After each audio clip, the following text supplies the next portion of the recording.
how's it going, guys? Dan and Rob here, and it's been a while, but we're back with another Old World video.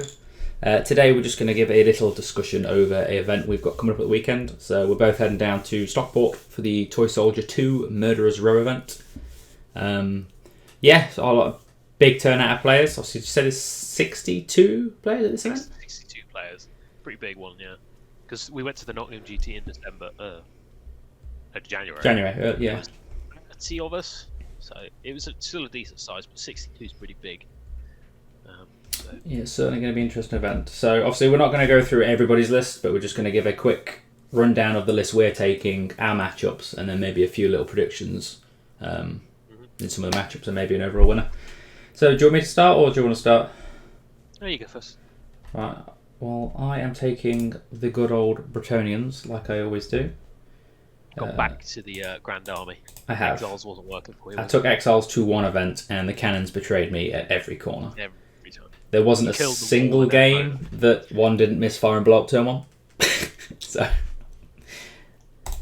the lady has sent her messages to say never take Exiles again. So I'll go back to Grand Army. But obviously since then we've had the FAQ, and a few things have been changed since then. So main one for Brett's is obviously Royal Pegasus are monstrous creatures now.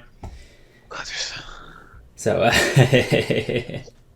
but I have 5 of them, Rob, and I need to be able to get use out of them. That's what you get. That's what you deserve for buying that many of them. I think I only fielded the Prophetess on Royal Pegasus like once. She'll probably know. Like we had a couple of games with it. Yeah, so we had one game where I charged it turn 1 with the Gyrocopter. You can still do that. Yeah, I left a unforeseen gap on that one. Mind you, I think she's probably one of the few kit builds that's probably still worthy on it. If you go for the whole laser build, don't get me wrong, it's still not like completely viable, but I think compared to it's the lack of art, though, isn't it? Oh, true. Yeah, you still got to play fairly. Yeah, but anyway, you've got to follow the rules. There's none of them in this list. So, as the title suggests, I'm trying a little Grail bus this time. So I've tested this list once. So true trial by fire at the weekend. Oh, is that the game? Is that the game we had? Oh no! Was it again? No, I think it was against. Who was it? No, I played Cheese. Yeah, you played Cheese, but you have played. I think you played something similar to this when you played against the Drake star list. I was looking at that. I did. I think that was the Hippogriff build, though, wasn't it? No, you had the Duke and the Paladin and Lady Elise all in the Grail bus. Okay, it might be a alliteration in this list, then. Yeah, but I think I've only had one game against Cheese. Yes, yeah. Because that's the one where I tried to Ogre his dragon, and I got 5 wounds through and rolled 5 1s and 2s. Love to see it. Fun stuff. So, but yeah, anyway. So, in the list, we have the good old Zook. He's on a Bretonnian Warhorse, and then the usual aggro build. He's got the Ogre Blade, the Locket, so immune to multiple wounds, and then the Virtue Knightly Temper. Everybody knows what that does. We've got a Paladin, also on Warhorse. He's got the Grail Vow, just because shock horror. He's going to be joining the Grail Knights. BSB, because why not? It's free, and we gave him the Banner of Swirling Wind, which is obviously -1 to be shot at. Should give him a bit more survivability. And then I gave him the Gromrel Great Helm, which basically gives him a 2-up save for run ones. Lady Elise to charge, because she's an absolute powerhouse. Yeah, does what she says on the tin, dispels at +3, any doubles, caster takes a wound, and then she's got some leadership shenanigans if you get too close to her. The core, truth be told, the core of my list never changes no matter what list I run. So it's 5 Naked Knights of the Realm mounted, 30 Yeoman Guard, full gubbins, 3 units of 12 Bowmen. They've all got standards and champions, bar 1 unit that doesn't have a banner, just because couldn't afford it. And I wanted to keep it on a... I did want to try and keep it symmetrical as possible, but something had to budge, and unfortunately it was a 5-point banner, or a 7-point banner, I can't remember which they are. In special, we've still got some winged annoyance. I got a unit of 3 pegs with no upgrades, and a unit of 4 pegs with just the banner, and it's got the banner shalons, so no standard shoot. And then in rare, we've got the trusty Grail Knights, 6 of them, full command with the Totem of Wrath. I put the Totem of Wrath on the Grail champion instead of the Paladin now, just in case by some unlucky foreseen shot the Paladin gets cannoned. So obviously the standard bearer should be harder to snipe out. Yeah, plus hypothetically, if say the whole unit dies and the Paladin's still alive, it makes him harder to kill still. Yeah. He's still -1 to hit. So it means you got that slightly. Overall, I don't think it's a solid list. Like, I mean, we played against it. What I want to like that. Yeah, okay, you've still got 7 Pegasus in it. But Yeah, but the output on it's them's not not Pegasus. scary without the characters in. I mean, Yeah, I think it depends what you go into, isn't it? yeah, I mean, we had a game, didn't we, where I sent the 3-man unit into your cannons and they lost combat. That was So- that was a beautiful moment. Yeah, because that's after the FAQ. So I entrenched. I was on a hill and I held the hill. And I had run a stalwart, so my static combat res was more than yours. Yeah, and I just Doing it now. completely whiffed. Oh, okay. But yeah, to be fair, like they're there to just maybe zip over, get some baggage carts, be a nuisance, maybe offer some flank support into the Grails. But it is heavily an all or nothing list. So I think there's about 1,200 points in the Grey Knights. We've got what, Which are 3, the- 4, say 5-ish, 6, 7. Yeah. So And also in this list, I do think you can get away with not praying. I never wouldn't though. You No, always I know, pray. I know. Well, hold on, don't tell them that. But like, yeah, I think hypothetically, I think you could get away with not praying. Plus, into your matchup, I think it will come up more that you've got a Grail bust instead. Yeah, I think that the Grail bust does maybe slightly favour over the Peg bust in the mirror matchup, like I say, just because of the ward. Especially because, like I say, if you have Lady Elise in there and you get the regen as well, you could end up with triple save Grail Knights. So Which is hard to shift. I mean, like, you also, like, this unit will delete stuff that goes into it. It will absolutely smash through. Like, are you going to take, are you going to go for the regen over Lady's Wrath? I'll take both. Lady Elise can take 2 signatures. Well, there you go. Like, So- I mean, like, with the double up, like, it's what? You get each guy's AP4, AP5 on a 6, like... Yeah, at That's minimum. good So for what? you. The Grail Knights will be -2 with the Lance, 3 with the Totem of Wrath, 4 with the spell. So Yeah. if you don't get the spell off, most things the charges are probably getting a 6-up save. If you get the spell off, it should be ignoring armor on most things in the game. And obviously with the strength modifier as well, most things in there will be on 2 to win reroll. So it's I think it's a solid list. I think Yeah. you've got the other thing as well. Like you've kind of, even though you've got a lot of points in characters, like the Grails are 300 points, the Pegs are 260, and the other Pegs are 177. You've kind of got like so much like target saturation to a certain degree that your opponent like. Well, obviously seeing with your matchup, because do you want to go into your matchup now, and then we'll go over my list and my matchup? I mean, we can do. I am playing against the old Jack Allen. So he is, which I thought he'd be on Empire, truth be told, but it looks like he's on Bretonnian Era Crusade now. So he is running a fairly aggro list. So he's also taking Lady Elise. He's taking the Green That'll be Knight. funny. I rolled a double, so you. Yeah, it's just basically whoever can roll many doubles and just will kill win that the one. wizard out Sky. Yeah, Lady Elise, Green Knight. He's got Duke, very similar build, so Knightly Temper, Ogre Blade, Locket, except his is on a Bard with Pegasus. He's got a Paladin, Lance, Shield, Crusader's Vow, obviously because he's Errant Crusade, so Veteran, and the +1 to charge distances and charge roll. Oh, he has took it as BSB. So he's got Banner of Shalons on there. Just didn't say BSB on his list. And then, so I'll say his Paladin's on a Bretonnian Warhorse. So that's not going with the pegs. Okay. But then he has He's got a got 13 13-man Knights unit of Errant. Knights Errant with full command and the Monster Hunter's Tapestry.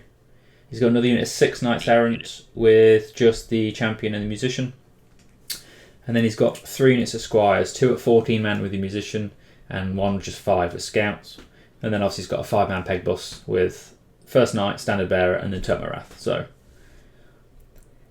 Yeah, I mean, against you, like,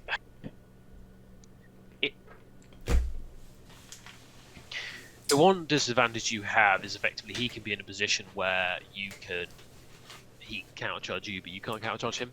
yeah, he's got the high manoeuvrability on me. I think he's basically going to have to try and pick a point where he, like you said, he charges me and I can't countercharge. Because I think if I can get a countercharge off, I think I'm still heavily favoured. But Yeah. it's probably going to be a big game of chicken. I'm probably going to have to use my pegs as a bit of board control. Yeah, because I mean, you've got your archers. I mean, I'd say your archers, you just try and ping off peg knights for the entire game. Pretty much, yeah. Obviously, he's got So, 5 I with mean- scouts, so he'll probably use them as some sort of speed bump. Yeah, I can see that. I mean, I think if your pegs go into his squires, you'll get like points from that. I think if your pegs, even if they go into the 13-man unit of errant, like, because I don't think he'll be running that as a lance. Like 14-man lance is massive. That's what 1, 2. Well, 10 is 4 deep, so he's got to be at least like 5 deep, and I don't think he can put that on the board turn 1 unless he starts at an angle. So I don't think he'll be using that as a lance. Yeah, probably in like a big brick of 7x2 maybe, if he's got a paladin. Yeah, probably. I can see that. I think that's his like big holding unit. Like that's to ward off monsters and stuff, because like it's a lot of like bodies to chew through. It's T3 with a 3-up armor, but it's correct me if I'm wrong. Does Errantry Crusade pray as well? Yeah, the only one that doesn't is XL. So obviously neither of us will be praying in this one. So yeah. I mean, like, that's where I think you do have the slight advantage, because you still have wards. He does have the Green Knight, but the Green Knight in this can't charge turn 1. I am not sure, to be fair. I've not had a full dive into Mark's FAQ. I do know though. If you kill him, you get, I believe it is. Is it 50%? But then if you kill him again, you get 100. It's either if you kill him again or if he's dead at the end of it. You get 50 as soon as you kill him. You get 50, and then I think if he dies at the end of the game, you get. Sorry, we're not ahead of this. I will get up the.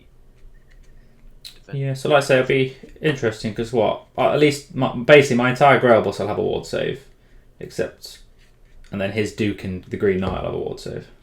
Yeah, I think like. Well, I think this is the event pack. Yeah, here we go.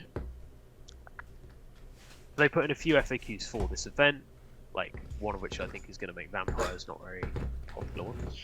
Yeah, because correct me if I'm wrong, the vampire one is Graveguard, Aren't Core, and obviously then there's the GW one now where you can't take regen on unstable. Yeah, max 3 screams. No, Mortis Engines 1 doesn't stack, and then you can't run Graveguard 4. Tonins is the Green Knight enters the board during the remaining move phase. Oh, so yeah, it can't charge then. Yeah. Why do I feel like it said somewhere about points? I know. I might be wrong. Nottingham GT played 50 and 100, I think, if you killed him once or twice. Yeah, I can't remember if they did it in like a little recent change, but let's have a double check. But either or, this should be an interesting game. Obviously, I've only ever played Jack twice. Once he battered me with his Empire. It was a fairly close game. I think then his Hellblaster volley gun just finished my Duke off, and then I played him again at TSN, and we were basically battling out 3rd place, and I just managed to pip it with a few lucky combats. So we're both 1 for 1, so it's a bit of a grudge match as well. So it should be a good start to the weekend. Yeah. But so that's basically a summary of my list. Shall I jump up onto yours, onto the screen? What table are you on? F5. Oh yeah. So obviously, let me get your the dwarves list are coming back. Yeah. Again. When are you not taking dwarves to an event? Dwarves in Expo Force. So I did quite well with them last time. I was pretty happy where they went. Came 4th at the Nottingham GT with them. So 4th, and then we didn't realise obviously it was win-loss draw till round 5, did we? So obviously if we knew that going in, I think you'd probably played your 3rd game a bit differently to. Well, yeah, I probably would have played just a bit more like passively. I was going for like bigger wins, and I didn't realise that it's win-loss draw until round 4. So, and because like we worked out on 20-0, I was 3rd, technically. Yeah, and I probably could have squeezed maybe 2nd if I had played more for the draw in my game 5, but I went for a bit more of a win. Anyway, that's bygones be bygones. It's in the past. It's a pretty much the similar list I always run. So it's Expo Force, it's Burlock, a Sapper with Stupid Gun and Rapid Fire, the Gunthane, usual, a Sapper just with a Great Weapon, Runesmith with Rune of Calm, a Naked Engineer, 12 Rangers, not with everything this time, so there's no throwing axes. We'll see how that bites me in the arse or not, and there's no champion. 2 units, 2 Scout Gyros, 13 Thunderers with full command and shields, 14 Warriors with everything but great weapons. No great weapons this time. Triple Cannon with 1 with reloading, 1 with reloading and Stalwart, and then 1 with Stalwart. 2 more Scout Gyros, 2 Steam Gyros, and then the little bit of funk, a little bit of interest is 2 Naked Doomseekers, just bare bones and mercs. So they could just decide not to turn up. You know, that is a thing that could happen. There was actually like a bit of deliberation with this list because I wanted to change it up because at the Nottingham GT I ran the warriors in a big 20-man brick, well, a 19 with the sapper. I found no value in it personally. I ended up they just didn't do anything. They just gave up more points. I've taken the great weapons off them because I never used them.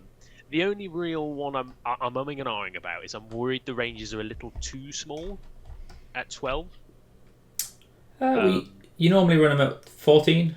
14. So it's like 2 models. It's really small, and like the bigger one I wish I had on them was the throwing axes, because it's actually shocking how often that comes up. The amount of like little stand and shoots, or like we had it in a practice game where I was running a version of this list basically, where you were like had knights running around me, but I just kept turning and then just throwing axes at you. Yeah. So if I didn't have that, like, yeah, okay, it wouldn't be that much worse, because to be honest, I think in most of those situations I was hitting on 4s, whereas I'll be hitting on 5s. So it's kind of like it's very minor. But yeah, the list has done well so far. I get a lot of comments about how small the units are. Well, yeah, because just look, you've got what, 11 drops? Oh, drops is ridiculous. I've got characters, war machines, and then Thunderers, Rangers, Warriors, and then Doomseeker, Gyro, Gyro. It's 12 drops.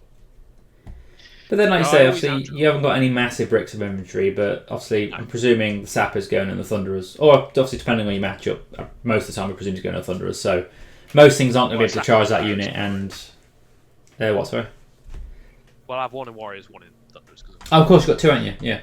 Yeah, I run double. Like, again, like, I used to run... So, when I went to the Welsh with this, again, very similar list, I ran double Stupid Gun, more for the fun, and found that putting the Stupid Gun in the unit made me want to like be aggressive with the unit, because I'm like, I've paid points, I want to get value out of the gun. Whereas I've found with that unit, all they do is if they sit on an objective for the entire game, cool. Like that's all they're designed to do. Like I've toyed with the idea of taking another unit of Thunderers, but I find without Burlock in there, suddenly they're hitting on 5s most of the time, and they're not as good like as a defensive unit because they're always free. So the only other option would be to finagle points to stick them as Rangers and take more Rangers, because like Rangers are on par in terms of durability and stuff, but they don't have veteran, so those terror units can be a bit of a pain.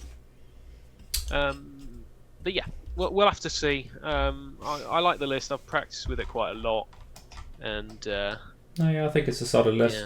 Yeah. And like I say, the Doomseekers are a spicy addition because they can offer a bit of area denial, obviously, to things that normally try and creep around you, or they can just be a general fucking nuisance. Well, yeah, because like they're not characters anymore, so which comes with its benefits and its negatives. Because I think my general plan is to use them quite responsively, depending on what my opponent's doing. Because if my opponent's like really passive, I'll just yeet the Doomseekers up the board. I'll just send them. If they're quite aggressive, I'll just keep them to guard the like flanks of my guard the flanks, but also guard the sides of the unit.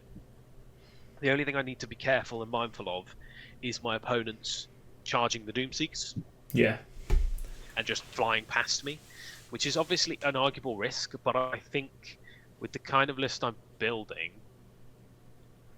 it doesn't really matter that much. If they charge the Doomseekers and kill, unless they shouldn't be able to position in such a way where they can overrun into me. Otherwise, that's good down positioning. But in an ideal scenario, if they do charge the bigger bricks and the bigger bricks should hold for a turn, the Doomseekers just go in the side, and it's quite shocking actually how much damage those little guys can do on their own. And if they die, I don't care. So that's the beauty of them. So we'll see. I put them in there. I was like, it was between that or an organ gun, and with the current meta, there's so much -1 to hit from ballistic shooting. The organ just doesn't do it. Yeah, like I said, that's the sort of theme I've gone for. So I always seem to find I struggle into obviously like Northern lists, Cathay. Obviously, no Cathay have gotten a lot nerfed since our last event, but it's the heavy shooting list that seems to whittle me down, especially obviously with Grail Knights. Well, yeah, when we had practice games, that was basically what happened. I mean, when you start to get to my lines, it was a bit rough, but as long as I can kind of stall, and I've found that even though it's not very dwarvish, my army, I flee so much with my army now. Like, there's so much fleeing going on because it's just half the time. Like, I think we had it in one game where you're like, if I flee, I'll catch you and kill you. It's like, yeah, but then I can shoot you next turn, Yeah. and that's what matters. Because if I shoot you, you just kill, and worst case scenario, you actually don't kill them in your turn. You kill them on my turn, and suddenly you can reform, and then you have like complete response to them. So Yeah, well, that like so that used to be the common tactic with Brett's. If you could sort of pick your charges so that you're always in combat on your opponent's turn, but then you win the fight on their turn, then you can always sort of get maneuverability in your turns, but be locked down on theirs. But obviously, if you flee and you can't catch them, it sort of defeats that tactic. yeah, like, well, I think it's like fleeing, because if you flee and catch, you can't reform. So. You can reform. You can't overrun. Is the thing. Oh yeah, sorry. Yeah. You can. Yeah. Yeah. So obviously you can sort of pre-predict where they're going to end up, like maximum. I can pick where you're going to go. I mean, the ideal scenario, because I think you still have to test reform, if I remember rightly. Yeah. So you make contact, kill them, and then test reform as normal. Especially with the gyros as well, because you get the flexibility of choosing not to add like Swift Stride and stuff, so you can make sure they don't get too far up the board. Yeah. But yeah, like, we'll see how that goes. And then my opponent is also running Errantry Crusade. Hey. Level up. So yeah. This was the reason I had to ask whether whether they pray or not, because he may not pray, but I feel like he will. I mean, like, I know there's always the age-old argument about whether you do into certain matchups, but I never not pray because I just don't see the benefits, but that's a personal opinion. But yeah, Errantry Crusade is basically Grand Army, so they still can pray for turn 1 to get the Blade's Blessing. The only benefits... Yes, well, their whole army gets Impetuous. Well, everything with the Knight's Vow gets Impetuous. So, obviously we'll go through his list in a minute, but anything that will normally have a Knight's Vow or swaps it for Crusader's Vow, I think gets Impetuous. They get +1 to their charge range, and also +1 to the charge roll. So it means obviously his pegs will get 20 each charges instead of 19s and so on. But then also the Knights Errant get reroll 1s to hit if they're next to a Lord of Brittonia or something with a Great Vow. That's essentially what it does. And then it gives you, I think you have to take a 66% core allotment, and then it reshuffles where everything is. So, but yeah, let's go through his list. So he's got Heroic Killing Blow Duke, usual Barded, on a Barded Peg, which I think most people are doing now. No, he's got Gomeril Grey Helm. No Locket though, so he can get cannoned. Oh yeah, true. Yeah, no immune to multiple wounds. He's got a Paladin with Totem of Wrath on a peg. I know the Totem of Wrath is a common item, but they might as well just put that in the Bretonnia book. Yeah, it's a Bretonnian item that some other people are allowed if they wish. He's then also got the Ogre Blade Knightly Tempered Baron. They're all on pegs, so. And then you've got 10 Mounted Knights of the Realm with the Banner Echelons. That is a meaty unit, I will say that. That one's probably going to be in a Lance. Probably, I'm not going to assume, but I'm going to guess Lady Elise might be in there, but I think he could be fairly flexible where she's going to go, unless she's going to rock around on a pod. Maybe she will. You've then got 4 units of 6 Knights Errant. Yeah, with what? Just champions in each one. Just champions. And then 4 pegs. So with the Banner of Soiling Wind, so he's might as well to hit. It's a lot of cavalry. I do think, I don't want to say it's suicide not to pray. I don't know. I think this is the thing, though. I think like if it was me and I was running that list against you, I think I'd still pray because the Paladin. No, yeah, that's what I mean. The Paladin, the Duke, and the Barons all going in the pegs.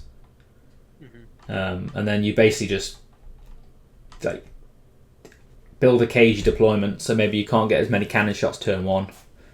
Take the brunt of your gyros, and then start playing the game from there. But I suppose the interesting thing to note is obviously if he's only got the 4 pegs, it means obviously he can't look out any of your cannon shots. So if you can get some if you can try and get some 2-for-1s with your cannons through his characters, he's going to be in for a rough time. Well, yeah, because I think realistically, if I can nail, I think actually bigger target priority. I think the Duke is my least target priority. Yeah, I mean the heroism one doesn't really do anything against you. I think Paladin and Baron, because like the Paladin, like the Baron's dangerous. Don't get me wrong. Obviously, he's a bit of a weapon, but I can kind of work around him because of entrench. Yeah. Do you mean Paladin, the Baron? Sorry, the Baron. Yeah, sorry, the Baron. But the Paladin is more awkward because they yeah, and like the pegs are going to be hard to put down because they are -1 to hit. It depends how aggressive he is, but I think it'd be interesting to see if he prays or not. That's the bit that I'm intrigued by. I think it's an interesting build as well because I've only ever ran errants once, not an event, just in casual. But every time I make lists in my spare time, I always try and abuse the fact you can get squires in core, and obviously just run a load of units of scouts and just get them up the board. Yeah, because we don't know mission. Oh no, we do know mission. So mission 1. What is mission 1? Hold on. So round 1, we're playing. Hold on. Once I find it. I don't know if it is the event pack on. I've got it. So round 1 is close quarters. So close quarters. So it's normal sort of deployment, and it's as like people like to call it, straw hammer, but it includes baggage strain, domination, and strategic location. How many strategic locations? 2. Is that the one-on-one? Yeah. The battle is fought in a narrow mountain pass enclosed by high cliffs. Because of this, short battlefield edge counts as passable. Yeah, so you can't move. Yeah, it'll be interesting to see because, like, I don't want to assume because he might just ignore the backfield objective. With his list, I probably would. He looks like he's got a full Sen list. Because I think if he just, he might leave 1 unit of Knights Errant nearby, but then I think turn 1, you can easily get gyros in threat range. You kill 2. Yeah. Job done. Like. Yeah, they're not scoring anymore. Yeah, because I'm not that worried about the Knights Errant. Like, realistically, it depends what they go into. Yeah, your threat assessment's got to go against the peg boss, really, isn't it? Like I said, I just cannon their living daylights out of that turn 1. And then see where he sends the Knights Errant. I'd imagine he'll try and just maybe full send a few pairs towards your war machines. Just to sort of make you deal with them. The only thing is if he goes into war machines, he only gets 3 attacks into them.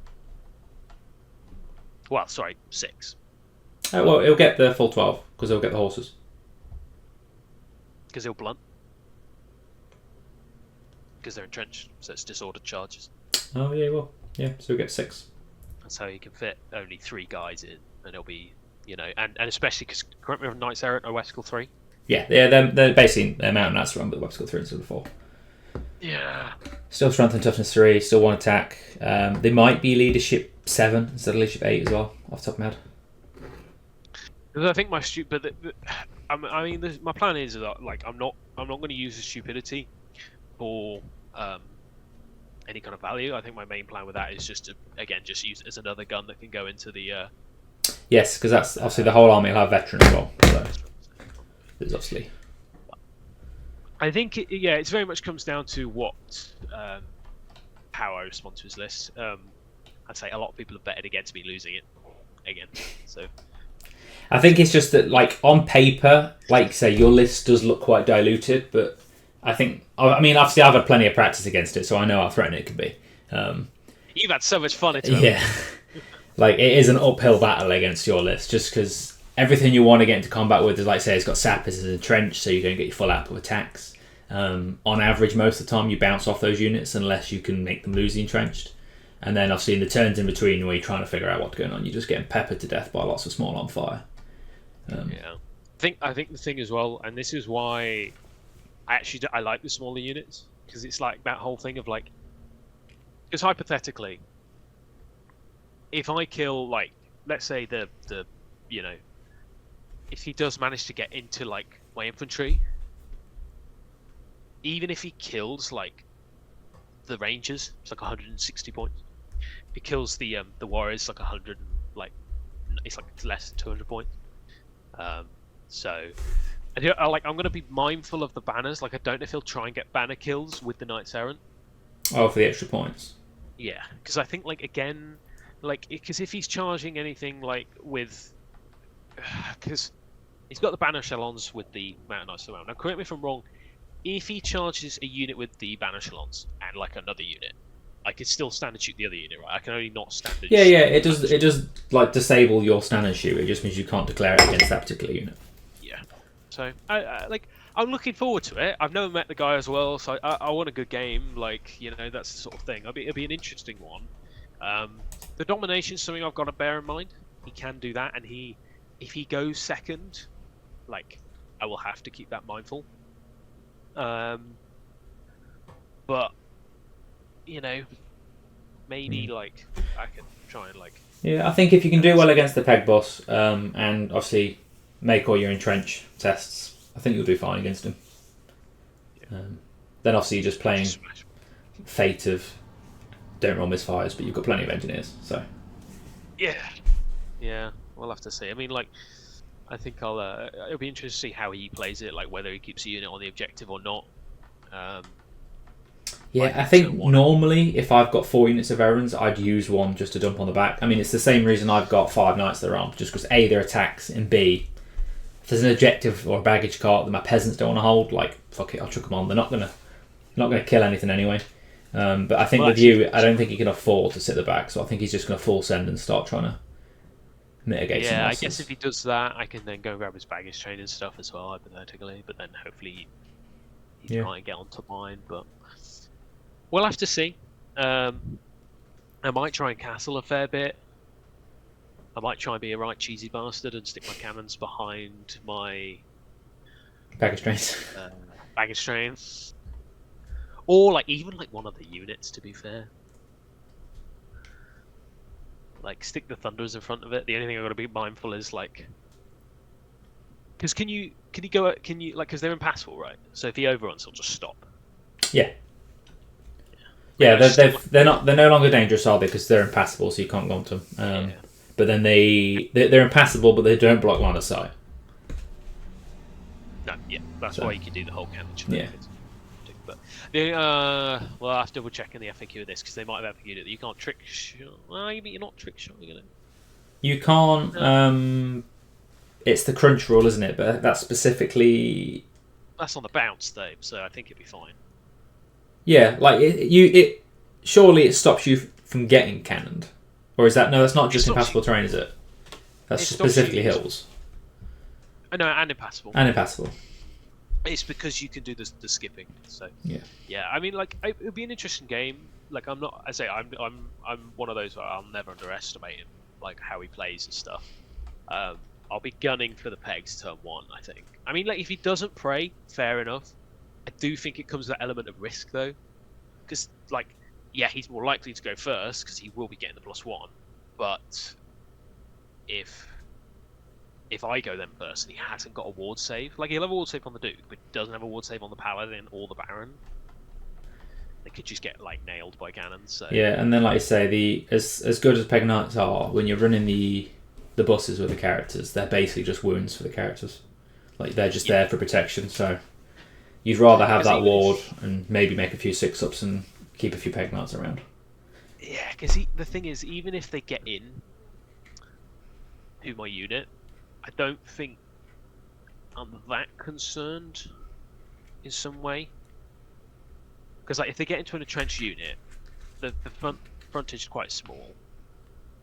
And like, there's still no risk of fall. I think the reason when we played and you had the Grails, it was a lot scarier, is that Grails are like, they go till 8, you had them like AP4, they are weapon skill 6.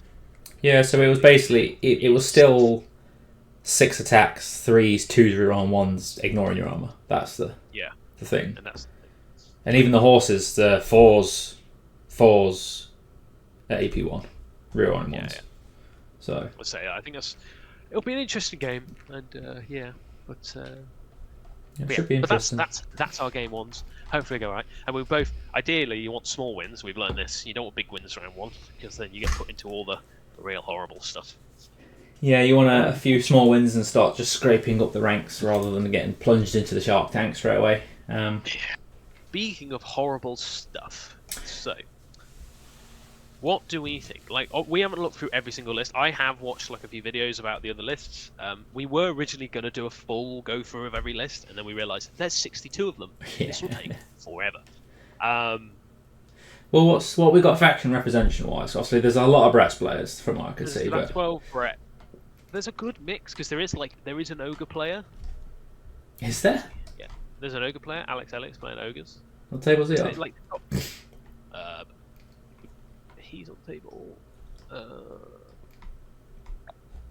20. Well, he's match 20, which I'm assuming is table 20. I think that's how they're doing it. Oh yeah. But he's got like, I'm interested by his list because obviously in this as well, ogres get the 6 at regen. Has he ruled them to get mass inventory as well? Or is that Renegades? That's Renegades, isn't it? That is Renegades. I don't think they get it in this. No. But he's running like a massive gut bus. With so what's a it got? Tyrant on Bruiser, and a Stonehorn. slot. TAP, Paymaster, Meteorite. What's Death Cheater? You're an ogre player. Death Cheater is once per game you can make your opponent reroll to wound. So it's quite good if somebody goes Monster Slayer and you go no. Bruiser with a Monstrous Hunter's Tapestry, so he's going anti-monster. Yeah. Slaughtermaster level 4. Doesn't the Slaughtermaster give you a... Isn't one of the ogre spells regen? There is. A lot of people don't take it and he won't need to in this list because he's got... He's got 6 for innately. Cannibal. The way he's got the Cannibal totem gives his unit 5 at regen. Because he's going Battle Magic, so I don't want to again presume, but I'm going to guess he is going to run... He's be gunning for not Oaken Shield. Is it Oaken Shield? The 5 at ward? Yeah. Yeah. Yeah, sorry, yeah. He'll be gunning for Oaken Shield, and basically it'll be Iron Guts with a 5 up, 5 up, 5 up. And that unit is like a 10-man unit, and it's pretty good. Like, he's got 4 ogres because he just has to. So he's definitely not running out Renegades because he's got his like minimum unit of ogres. I think that'll probably just sit on objective, to be honest. Yeah, I know the Noblas could do that. Noblas are criminally cheap. 33 from 71 points. Yeah. And they're so dangerous. Like, they can fight dragons. I think he'll have one of those running around. He'll either use the ogres or use one of the Noblar units to run around with the Slaughtermaster because he's got the Grut Sickle, which is he can kill a model within 6 or 3, and then he can add D3 to his casting. So, like, you know, it means like, you know, you're already casting at +2 because of his level 4, but he can suddenly get like +5 to cast, which is now is pretty big. And then he's got 4 Mournfang. He's got a lot interesting on the Mournfang. Yeah, he's gone Swirling Winds. -1 to hit. Over the ball standard. Ooh. Interesting. Nice. The ball standard is very also weird, but the -1 to hit is also good because shooting is. Yeah, I suppose he's gone for survivability. Like you say, yeah. Output banners are good, but if you never get there, they're sort of wasted. It's irrelevant.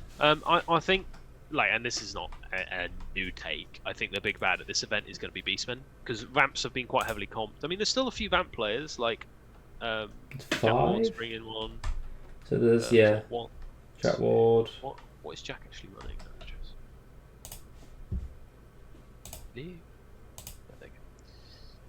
Kenwraith, Master Deck.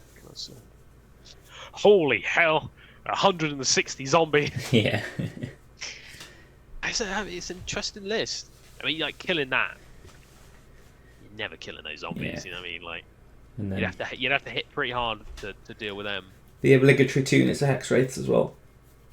Yeah, I mean, he's still got a good amount of skill. Like, I think it's still got some like spice to it. Yeah, I mean, I think like that would be quite interesting. It's quite cool as well when you put restriction. I mean, this is what I really like when you have like tournaments that put like different comps on because they've gone around like, okay, what's the problem, but what's the sort of standardized thing that we're seeing in Vamps? It's like, just big Graveguard bricks. Like, okay, well, Graveguard aren't core, and suddenly people are like, it's not as good now. What am I going to do instead? So like this is just got you brick of 50 odd skellies. Zombies, but yeah, Blood Knights. Being them. Did notice as well, there's a Skaven player. There is! What a legend. Elijah Ronald. You hero. Elijah. It's great. What's he got? Gracie level 4. Tomb of Spellcraft is the once per round reroll cast. Yes, yeah. Plague Priest, level 1, Escape TOP. Chief. Escape Warlord. 22 Clan Rats, 22 Clan Rats, 20 Clan Rats, 29 Storm. Oh, and it's just like weapon teams out of the wazoo. Skaven Warlord with the Fellblade, that's not that like 90-point sword, is it? I think so. Don't they have like a wacky mega sword? Yeah, they've got one. I think it ignores ward and armor. I'll have to double check, but it is. But I think like you then, I think at the start of every round you have to roll a dice, and on the roll of a 1, you take a wound. I think. Let's have a look. Warlord. I do think the person who wins out for me, without a single shadow of doubt, is there's a Chaos Dwarf player. So, have you got the stats up for that sword? Yeah, it's 100 points. It's +3 strength, multiple wounds D3. It's inventory only, and then you just can't take armor, ward, or regen against it. But obviously, let's say, however, on the commensal phase, they roll a D3, and on a 1, they lose a wound. It's pretty good though. Like, you can murderize characters with that. Like, you basically go, "I've hit you, you're dead." But the person who wins it, for me, like, sorry, this is completely unrelated to this. This is just for name. Table 13, there is a guy playing Chaos Dwarfs. Oh, yeah. I'm not sure what his real name is, but he's called Count Von Fluffy III, Bringer of Darkness, Rimmer of Many, Master of the Sacred Shank, Defender of the Studs, Bane of Pigeons. I saw that name the other day, and I was like, this guy is amazing. But yeah, I think Beastmen are going to be the big bad. Like, there's a lot of, like, table 1 is Wild Herd. I think this is like full on.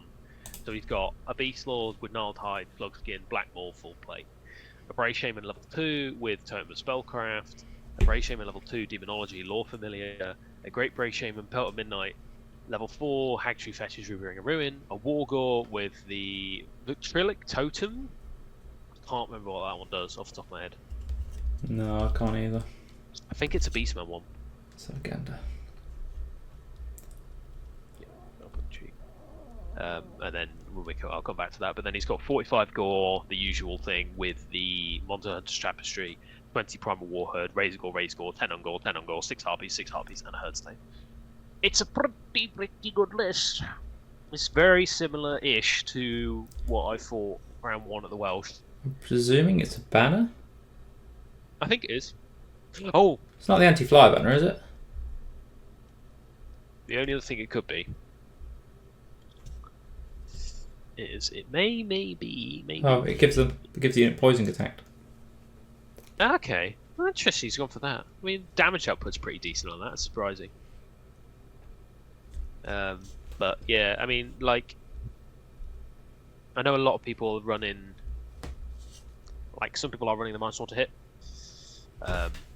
Just to mean this unit can't be shot really. But yeah, I think like Beastmen overall are in a pretty solid spot, and I think once you suddenly take out BAMs, I think they just get stronger, really.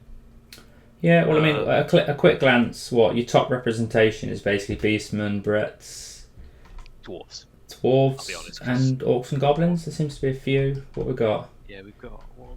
You count Dwarves, I'll count Orcs. 1, 2,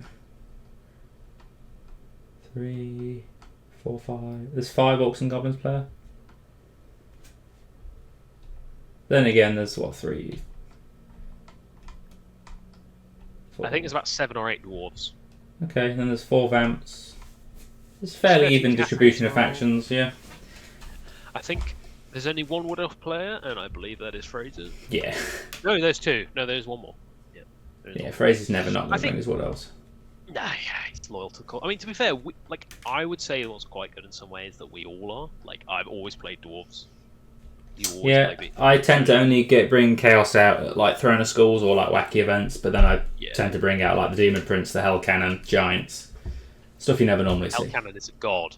Hey, that thing ran down a Dwarf King on Chillbearers in combat. Exactly, he's a god. Didn't shoot his cannon the entire game or hit anything, but he ate a Dwarf King in combat. Yeah, no, I honestly, I'm really looking forward to the event. It should be a really good one. There was another person. I think it was at his list. No, there is a dwarf player who also wins it. I mean, he's a dwarf player, so he's legend anyway. But where is it? Is it the Borat one? Yes, he is named. Oh my god. Oh no, it's not him. No. Hold on. There's somebody who has named their units, and the names crack me up. Where is it? Is it a dwarf player? He is a dwarf player. Is it not the Count? No, because he's Chaos Dwarves. Oh no, he's not. Yeah. Someone. John Barron. No, well, I'm not gonna be able to find it now. Oh, I need to find this before. Is someone on Slayer Horde? Oh no, Royal Clan. Yeah. What the fuck is this? Is this it? So John Barron's running Ungrim Iron Fist, Grun guaranteed monster removal, Void if dragon breathes fire. Which one's that? The grudgingly Dragon Slayer. John Barron. Yeah. This I saw this, and I was like, these are brilliant. There's one of them which I love, which is he's got a unit of Slayers. So he's running like Slayer Hole but Royal Clan, and he's got Thori. Look, I know it said Dragon Proof, but that's called marketing. The trustworthy runesmith. And then my favourite is a Slayer unit, which is called Accelerated Retirement Plan Regiment 70. Sorry. And then the Grumbling Grudge Holders. The Jury just here for pension, Jurix and Seeker. And Auric, I'm not mad, I'm just disappointed, Madsen. And then a Bugman's Triple X Ale, guaranteed to make you want to fight anything card. And then the Royal Dishonour Guard. Oh, it's so good. I was like, it's amazing. Like, have you seen the bottom unit? Long Drong's Pirate Rangers. We're Slayer's son. We're meant to be surrounded. It's so good. Yeah, no, it's a really like. I mean, it's not a half bad list. Like, it's obviously not like. I mean, that's my only thing at the moment. Like, we've had this discussion. Like, we won't get too much longer, but we were going to do an FAQ sort of review. We kept meaning to, but we haven't got around to it. But like as a brief sort of, I guess, mention of the FAQ, I was really disappointed by it because I really wanted it to stop me. I don't want to say having to run, but like having to kind of run the Expo Force and the sort of like gyro spam and sappers. And just to clarify, no one's forcing me to run that, but like when I go to these events, like we both go with the intention to sort of try and do well. You know what I mean? Like we try different things. We try with a bit of variation and stuff. But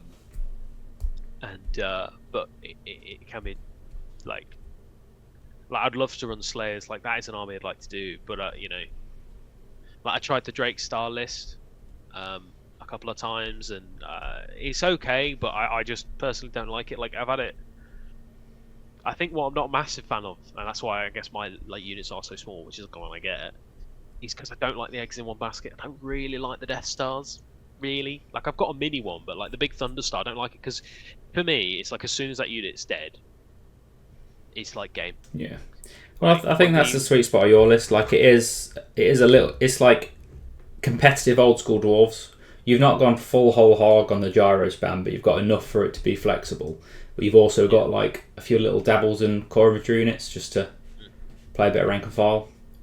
Yeah, I don't think like to say like when I ran the 20-man brick of warriors with the sapper, I was like, oh, they can hold a bit more and stuff like that. But half the time they ended up dying anyway, and they were giving up, almost 300 points now, whereas they only give up like 200 because all they're designed to do is sit on objectives and not really budge, and ward off big stuff like. Because even at the size they are, dragons can't go into them. You know what I mean? Like, yeah. Not feasibly anyway. I mean, they don't double out number or anything. So it's not like the dragon's going to run away. But if the dragon goes in, it's max killing 2. So it automatically loses combat by outnumber, rank, banner, close order. So it automatically loses combat by 3. If it doesn't break and flee, it just has to like rinse and repeat it, and like by the end of the game, if all that dragon's done is chewed up like not enough to get 25% of the unit, then sound.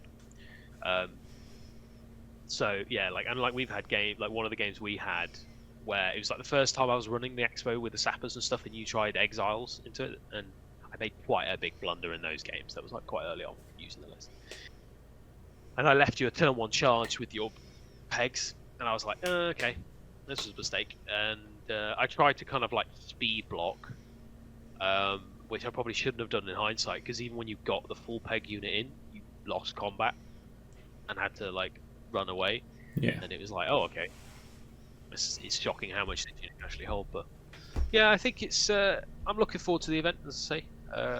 Yeah, it should be interesting. Like I say, there's a lot of good names there. There's a lot of variation in armies. Like I say, I think you said Beastmen are going to be the big bad. I think they're the most represented faction there, and we know how scary they can be. I mean, I think Bretonnians as well. Purely, Yeah. like Errant Duke Crusade's really popular. It's like suddenly become out of the woodworks is really popular. It's going to be interesting to see how much the drop from Royal Pegs makes a difference, because in terms of flexibility and output, nothing's really changed. But obviously, it means a lot of the characters now are going to be T4 instead of T5, which can make or break some fights. Yeah. It's actually shocking how much the difference between T4 and T5 is. But like, yeah, I think like Beastmen and like Bretonnians are gonna come out like the sort of woodwork and stuff. And Yeah, because I think even for the Brett players, I think most players are on Errant Duke Crusade. Yeah, well, there's what 1, 2, 3. Oh no, there's a few more. I think it's slightly more grand Nick. armies. Is there any exiles? I think just Jack Toll is running Exile still. He's stuck to his guns. Respect. Oh yeah. Yeah, I think he's the only still exile player. I think Exiles are still really good. Like, I think they still are one of the best. Like, I don't think they got like a massive loss or nerf in this really. I think just access to the Yeah. cannons is just so strong, and the Frontier Axe, like. Yeah, I mean, because he's running. Well, he's also got like because he runs. So he's got He's got the usual double Baron. One's got yeah. Frontier's Axe, Knightly Temper. It's got the Icon of Fortitude. I'm not familiar with that. Not sure what that does. Second Double one's obviously the Outcast. Heroism double locket, double heirloom locket. Outcast, Dark Magic Power Scroll Lore Familiar. Outcast, one Demonology Flame Strike Wand. Paladin with a Zealous Knight, Bard of Pegasus Lodestones. Yeah, it's your. That's what I thought. Yeah, it's your pretty fairly standard exile build. Like I said, it's just a downgrade from Royal Pegs to Barded Pegs. Yeah, I don't like. I think they're like, you don't net much really from it. Like the extra toughness is nice, and they do obviously have a bit more output. And what was always nice with the Royal Peg is it's the same initiative, so like you get the full output. But yeah, I'm looking forward to it. We should both have some interesting games round 1. I'm intrigued to see how mine goes. As I say, I'm very much betted against to lose it. But depending on how it goes, like if he prays or doesn't pray. Yeah, I'll be very interested to see if he doesn't. Like, I know some people's game plans, they don't. Like, I bank on my ward saves just because Yeah. I'd rather be rolling dice than not rolling dice, to put it bluntly.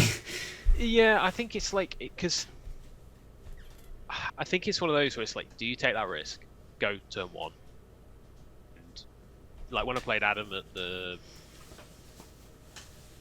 Nottingham GT, he prayed, and while yes, okay, like I think like we chatted afterwards, and he was like, if I didn't pray, he could have still lost the roll off, and it could have just been way worse because Yeah. he'd have like no ward saves. Because there were times where his ward saves were saving him, so it's kind of that. Yeah, well, I think it's that thing, isn't it? It's like if you're in a bad matchup and you've only got like a 1 in 5 chance of maybe getting like a small win or a draw. I think if you then gamble to pray and still go second, you basically just threw that game. Yeah, I can't. Yeah, I mean, like I think in your case, like obviously you don't get a choice. I do think that's where you have. Obviously, Jack's got the 360 on you, so like there is that. But I think if you like, you know, I'm not gonna blow smoke up your ass, but you're a pretty good player, and I think if you can get in this position where you can, like, because obviously he's going to have to constantly move. Because I think if you countercharge if you can get a countercharge into the pegs, I think you win that combat. Yeah, well, I think I'm favoured because even if I roll low on the counter charge, I should be at least initiative 6 or 7. Well, yeah, and you'll get like a 6 of armor and a 5 of ward. He'll get no saves at all. Your output is more. You're hitting him on 3s. You're going first because what? Your initiative 6 base. 5 base on the Grails. So it means even if I roll minimum, I go at the same time as his Peg Knight Riders. Yeah. So like the only other situation you can have is if you can put him in a counter charge, you can take a slight risk because if you're charging, you will go first, and if he only rolls a 1, he won't go enough to get Furious Charge off. So then suddenly, you could try and go in, go further, get like more damage and stuff. So I don't know. I think it depends. I mean, he might just ignore the Grails, but then I think if you ignore the Grails, you'll just go into other stuff. So it's kind of like. Yeah, I think I'll need to sort of maybe keep a Peg Knight just as a insurance policy nearby because I've sort of got the benefit as well. So the Grail Knights are stubborn, so even if the combat doesn't go as I think as it should, I'm never going to get run down immediately. No, yeah. So that should give me enough time to sort of retaliate with another unit. But yeah, I think usually the Brett mirror matches I've found just end up with a cagey game of chicken until one of us makes a decisive move. Or puts someone in a spot that the other person didn't see. Yeah. I think it's the one benefit you have is that you don't have to be as cagey, because obviously you don't want to just give him a flank. If he gets into the flanky unit, I think they'll just smash through. But you can kind of try and push him a bit with the pegs. But yeah, I don't know. It'll be interesting to see what he got. Obviously, and I know like how much of a methodical player Jack is. Like he'll measure like every distance known to man. Like he'll be pre-measuring 3 turns ahead, and for his next game. Like it's I've seen it when he does it, and it's absolutely bonkers. I mean, I should try and do it a bit more, but it's like I was like, power. I mean, it's going to be interesting because like I say I've only ever played against him with his Empire, so I'm unfamiliar against him as a Brett player. Whereas he's played me twice now against my Brett, so he's probably going to know what sort of tricks I'm going to pull. Right. But, so he's got the element of surprise on his side. But no, yeah, like I said, it should be a fun event. A lot of good names there, a lot of people, so it should be a good weekend. Yeah, Connor's got 2 pistons up. Yeah, well, that's just the thing, isn't it? If day 1 goes south, we'll just get drunk and have a laugh. Yeah. I mean, the only other thing as well, if we both get smashed, we'll get dropped down to the bottom tables, and look what Cheese did at the last event. He got dropped to bottom table and then managed to come third. Just then, because it's that kind of swings around about when you go 20-0. Because it's like if you kind of don't want a big win round 1, because then a lot of the time it could be big win and then whereas if you go like you want that whole submarining ideally is a good situation to be in. Well, yeah, if you're just ricocheting off everybody falling off the top tables, then you can sort of climb back up and get a podium. Or like you say, you just go balls to the wall and then you're fighting all the best players there, but then you'd be mentally fried by the end of the weekend.